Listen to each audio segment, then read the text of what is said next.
Okay, so we're going to talk about a couple of shows today. Shadow and Bone, which we were pretty high on last year. We watched it. And then a brand new one out. Is it a CW show? Yes.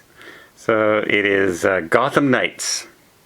The story of after Batman's death. Okay. We're putting it into one video because I don't think we have a whole lot to say too much about this so far. Well, let's start with Shadow and Bone. Okay. I went into this going, I remember nothing about the first season. No. I had to watch like 4 different recaps. Was it longer for the second season to come out than usual? I don't know, but that's the problem with binge watching on Netflix. Instead of because if you brought it out, so say there's 10 episodes, and you brought it out every week, that's 2.5 months of watching the show and anticipating it and building it up. Where if you binge watch it over 2 days, you have a longer period of time to forget about it. But don't we complain when they don't release it all at once? I don't. I like the weekly thing. I like the anticipation. It gives me something to look forward to every week. Okay, pros and cons, I guess. Yeah. But I remembered nothing. I do remember really liking the first season. Yeah. It was a genuine fantasy show with good acting, interesting plot, good effects. I was recommending people go watch it. Yeah. It had a whole new world that we hadn't seen before, things like that. However, for some reason this year, I just can't get into it. I don't know if it's because it seems to be much slower, and the plot that they're building, like with the main thieves and the Wraith and all that, it just seems like it's going nowhere fast. Well, first of all, these episodes are an hour and something long. Yeah. Okay. Normally that's okay. But when you don't get things moving, it seems very when it's just long. a lot of talking and nothing happening. So now, Alina Starkov is the Sun Summoner. And she's off to find these amplifier creatures that'll help her increase her powers so she could use her sun powers to destroy the Fold. Which is a bad thing. The Fold. Bad things are in the Fold. Yeah. There's a monster thing that splits the land. And if you've seen season 1, you know all about that. Yeah. But the story is split. You have Alina's story, and then you have Brecker's story. And he's the leader of the Crows, this gang of misfit thieves, and he's upset at Pekka Rollins because Pekka Rollins took over his club and did something to him that he hasn't explained what yet. He keeps it, it's a secret. Well, an hour and a half of keeping it a secret. It's twice. Like, come on already. And then the main villain really hasn't villained yet. Yeah, so General Kerrigan. Now, he's a bad guy, and he hasn't really done anything yet other than say he wants to do things. But I like him. Well, yeah, and he also seems like he's been the one wronged, and so he wants to fix things, but he's going to fix it no matter what. And it doesn't matter who he destroys to do it. Yeah. But it's like, okay. Now I like him as an actor. Like the look of him, I want to see him in more stuff. Except in one part he's walking down a hallway and for some reason, I don't know if he has a limp, but he was really rocking side to side. And I'm saying, why are you doing that? You look goofy. Well, maybe it was right after one of the incidents with his spirit guys that take his energy whenever he brings them out kind of thing. But I don't know. There's something about this season that's just not drawing me in like last year. You know what kept me watching for the whole 2 episodes I managed to watch without turning it off was Alina Starkov looks like Mark's daughter. Yes, she does. A lot. I said that last year. Did you? Yeah. Holy smokes, I can't unsee it.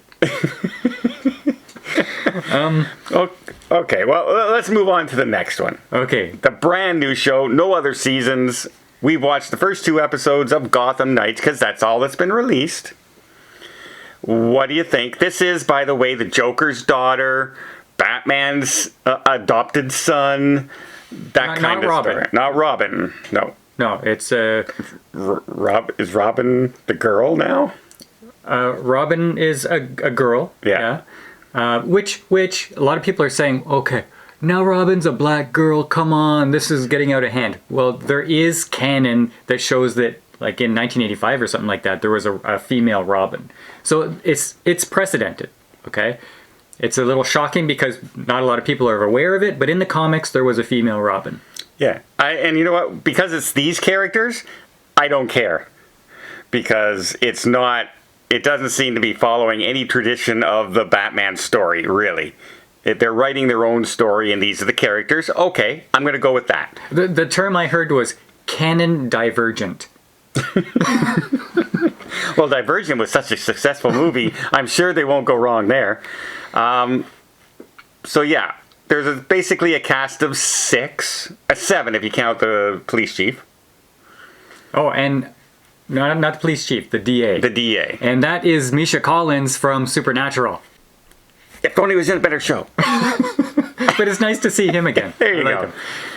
I watched the first episode, and I was, oh no. It's going to be another typical CW. I don't really enjoy it. Okay, but what made you think that? Okay, but wait. Just the script, the writing, the convenient escape plots that just seem too easy all the time, and I saw that the one fight scene, you might try and edit it and put it in here, when Robin shows up and she finishes off one of the guys, and it's supposed to be this really impressive roundhouse kick, and her knee doesn't go above her waist. Like it's the most awkward kick I've seen actually kept in a story. I didn't know if it was just me imagining things, but it said, wait a second, did they get someone who they're trying to make look like they know how to fight, but they actually can't? I think so. I think she's only a young girl to begin with. I think she's 16 or 17. Mm-hmm. She looks like she weighs around 100 pounds. And I don't mind a 100-pound woman kicking somebody and jumping up on them and flipping them over and punching them in the face, like doing their agility, right? Using their fighting skill agility. Look at Michelle Yeoh. You would completely believe she would kick your butt in everything. She's a martial arts triple black belt. Okay, but the person she did this to was an assassin. No, not that's the second episode. Oh, okay. The first episode is just some guys. But one of the guys is like 6'4", 250 pounds, a huge guy. I don't mind the fighting like that, but she takes him and throws him around like this. She wasn't using his weight against him or anything like that, like true martial arts. She just took him and threw him against a car and a wall. That took me right out. And we know Batman and Robin don't have superpowers. No, they're humans. Yeah. If you have the suit, maybe you have protection, that kind of thing. But she was in a regular leather outfit. Mm-hmm.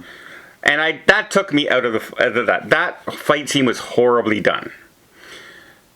But then I saw episode 2.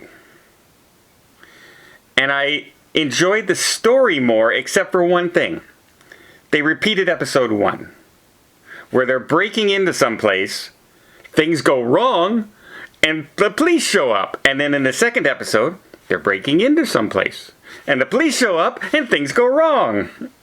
Right? It's the same story as story 1. Okay. But they did build on the trust issues between the characters.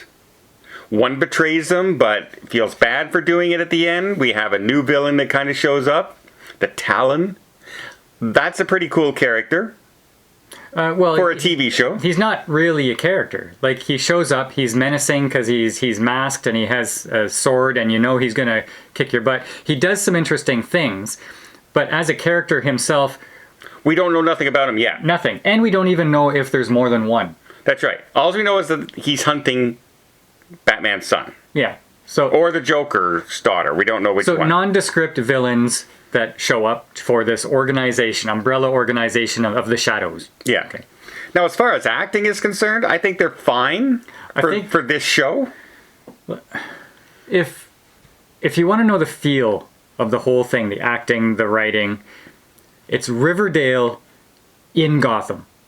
Okay, just switch out the characters, put all the characters in Riverdale in the show. It's the same. Well, Riverdale was a big hit the first season. And I could stomach Riverdale the first season, but then you understand what it is. And all CW shows are like that. Okay, this is for like 12 and 13-year-olds. Oh yeah, very young audience. It's really not for me. But like I said, I didn't love the second episode. I liked it better than the first, is all I'm saying. Would I keep watching this if probably not. Like I won't, maybe if it's on, I won't turn it off. But I'm not tuning in every week to see this so far. But I'm not a young bird. If I was 16, I might be right into this. As a superhero with people my age. Yeah, yes. That's a possibility. I can't say for certain. Like, no, I'm but I might assuming. be. I might be. There's a reason why CW is still making these shows. Yeah, I was into a lot of shows at 16 that I would never watch now. Let's be honest. And when you're watching it, you have to understand that it's canon divergent. Like, Harvey Dent is the DA, and Batman's already dead. So Harvey Dent is the one who becomes Two-Face Yeah. when Batman's alive because they clash. Yeah, so everything's changed in this story. But I guess if you're very young compared to us, you probably enjoy it more. That's all I'm saying.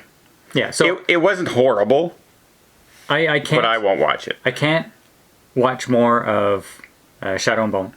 No. I really like the first season. Can't watch any more of this season. I'm done with it. It's not for me. And this one, no, I was watching it with the full intent of reviewing the full season. I can't do it. It's not for me. No. It's just not drawing us in, unfortunately. But Shadow and Bone is our age group. This one's not. So we can understand this one. Shadow and Bone should have drawn us in more, so they're doing something different this year that we weren't impressed with. And to be fair, Shadow and Bone has some good acting. However, there's from Alina Starkov, there's a lot of like wistful facial expressions like, oh yeah. And it's all about being in love now. yeah, like she doesn't really have much of a character other than I'm the sun summoner. I know how to use all these magic powers now, and I'm in love with this guy. That's all she is. Yeah. That's all she is. Yeah. But some of the other characters I'm enjoying, but not enough to, I can't wait for next week. I don't have to. I can watch it right now, and I'm not doing it. So, there you go. Shadow and Bone, Gotham Knights, if you have a younger person in your household, they might really like it. Maybe you'll like the change. Personally, I'm probably never going to watch another episode.